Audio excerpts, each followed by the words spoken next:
Hello bachcho. Let's read the question. A white crystalline solid A on boiling with caustic soda solution gives a gas B, which on passing through an alkaline solution of potassium tetraiodmercurate 2 solution give a brown precipitate. The substance A on heating evolve a neutral gas C, which is inert at room temperature and reactive is presence in in the presence of a catalyst and does not give brown fumes with the nitric oxide.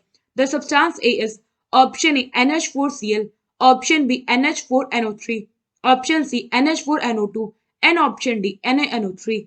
So question में हमें क्या कह रहा है कि एक white solid crystalline है ए, जिसको जब हम बॉयल करते हैं कॉस्टिक सोडा सोल्यूशन में यानी कि NaOH सोल्यूशन में, तो हमें एक गैस मिलता है बी, जिसको जब हम लोग अल्कलाइन सोल्यूशन से पास करते हैं ऑफ, और ये अल्कलाइन सोल्यूशन किसका है, पोटेशियम टेट्राआइडोमर्क्यूरेट सोल्यूशन है, तो हमें एक ब्राउन कलर का प्रेसिपिटेट मिलता है।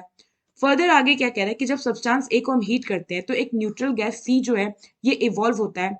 ये जो सी है इसका कुछ कैरेक्टरिस्टिक फीचर गिवन है कि ये इनर्ट होता है रूम टेम्परेचर पे, रिएक्टिविटी तभी शो करता है जब कोई कैटलिस्ट प्रेजेंट हो, और नाइट्रिक ऑक्साइड के साथ ये रिएक्ट करके कोई भी ब्राउन फ्यूम्स नहीं देता है। तो हमसे पूछा है कि यहाँ पे सब्सटेंस ए क्या होगा। तो क्वेश्चन में अगर आप देखो तो हमें यहाँ पे क्या दिया है कि जो सब्सटेंस ए को हीट करते हैं तो हमें न्यूट्रल गैस सी मिलता है। तो अगर हम यहाँ से ये पता कर ले कि वो न्यूट्रल गैस सी जो है वो कौन सी होगी, तो हमें ये पता चल जाएगा ना कि सब्सटेंस ए कौन सा होगा। सो यहाँ पे हम एक एक करके सारे सब्सटेंस को हीट करते हैं। सबसे पहले हमारे पास है NH4Cl। तो जब हम NH4Cl को हीट करते हैं तो यहाँ प्रोडक्ट में हमें मिलता है NH3 gas which is ammonia gas, और इसके साथ साथ हमें मिलता है HCl ना।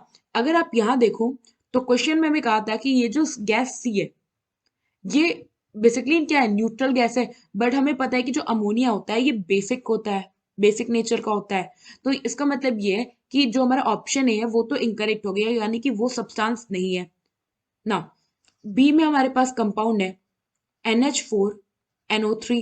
NH4NO3 को जब हम हीट करते हैं तो प्रोडक्ट में हमें मिलता है N2O गैस। अपवर्ड साइन या अपवर्ड एनो क्या इंडिकेट कर रहा है कि यहाँ गैस इवॉल्व हुआ है, और इसके साथ साथ हमें मिलता है H2O वाटर। नाउ यहाँ पे अगर आप देखो तो अगर हम इक्वेशन बैलेंस करें तो यहाँ पे हो जाएगा हमारा 2, और यहाँ पे हमें करना होगा 2। सो अभी भी हमारा इक्वेशन यहाँ पे क्या है, कंप्लीटली बैलेंस नहीं है।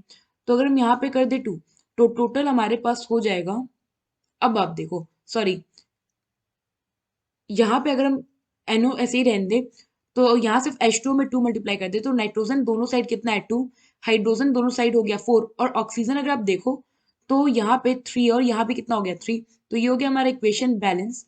और अगर आप यहाँ देखो तो ये जो N2 है ये हमारे एक तरह का गैस है। अब हमें बोला है क्वेश्चन में कि ये जो गैस होना चाहिए वो न्यूट्रल गैस होना चाहिए। तो ठीक है, जो हमारा N2 है ये न्यूट्रल गैस होता है, और इसकी जो रिएक्टिविटी है वो कैटलिस्ट के प्रेजेंस में शो होना चाहिए। और थर्ड पॉइंट क्या किया है कि ये जब नाइट्रिक ऑक्साइड, सो नाइट्रिक ऑक्साइड होता है NO, इसके साथ रिएक्ट करे ये गैस तो ब्राउन फ्यूम्स ना दे। सो यहाँ पे अगर आप इस रिएक्शन को देखो तो जो हमारा N2O गैस है इसको जब हम लोग रिएक्ट करा रहे हैं NO के साथ, तो ये NO के साथ रिएक्ट करके फॉर्म करता है N2 गैस, और इसके साथ साथ हमें यहाँ पे मिलता है N2O गैस। नो जो सॉरी NO2 गैस मिलता है। ये जो NO2 गैस है ये ब्राउन कलर का होता है। तो आप देख सकते हो कि जो हमारा N2O है ये जब नाइट्रिक ऑक्साइड के साथ रिएक्ट करता है तो ब्राउन फ्यूम्स इवॉल्व होगा। इट मीन्स कि जो हमारा सब्सटेंस ए है वो बी वाला ऑप्शन भी नहीं होगा, और जो हमारा ये जो कंपाउंड है N2O ये हमारा जो सी है न्यूट्रल गैस ये भी नहीं होगा ना। थर्ड रिएक्शन है हमारे पास, थर्ड कंपाउंड जो है ये है NH4NO2। ना NH4NO2 को जब हम हीट करते हैं तो यहाँ पे हमें मिलता है H2O और N2 गैस इवॉल्व होती है ना। यहाँ पे जो हमारी N2 गैस है ये भी क्या होती है, न्यूट्रल होती है, और ये जो होती है इनर्ट होती है रूम टेम्परेचर पे। साथ ही साथ ये कैटलिस्ट के प्रेजेंस में क्या होती है, केवल केवल रिएक्ट करती है और ब्राउन फ्यूम्स फॉर्म नहीं करती है जब हम लोग NO के साथ रिएक्ट कराते हैं। तो ये सारे कैरेक्टरिस्टिक जो है वो N2 शो कर रहा है। इट मीन्स कि यहाँ पे जो हमारा C है न्यूट्रल गैस वो क्या है, N2। नाउ अब हम फोर्थ वाला भी देख लेते हैं। तो फोर्थ जो हमारे पास कंपाउंड है वो है NaNO3।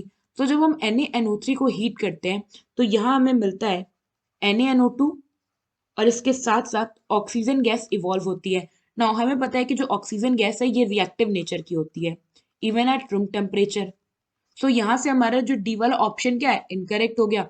तो यहाँ पे हमारा जो ऑप्शन सी है वो क्या है, सब्सटेंस ए है, क्योंकि उसमें हमें क्या मिला है, न्यूट्रल गैस मिला है N2, जिसके ये सारे कैरेक्टरिस्टिक फीचर हैं। फर्स्ट कैरेक्टरिस्टिक फीचर की वो इनर्ट होता है रूम टेम्परेचर पे, सेकंड की वो कैटलिस्ट के प्रेजेंस में रिएक्ट करता है, और थर्ड ये नाइट्रिक ऑक्साइड के साथ ब्राउन फ्यूम्स नहीं देता है। सो यहाँ पे हमने देखा कि जो हमारा N2 है ये क्या था, न्यूट्रल ऑक्साइड, जो कि हमारा प्रोड्यूस हुआ था जब हमारा NH4NO2 को हमने डिकम्पोज किया as per the question requirement. सो यहाँ पे ऑप्शन सी जो है ये करेक्ट ऑप्शन है। आई होप आपको ये क्वेश्चन समझ आया होगा। Thank you.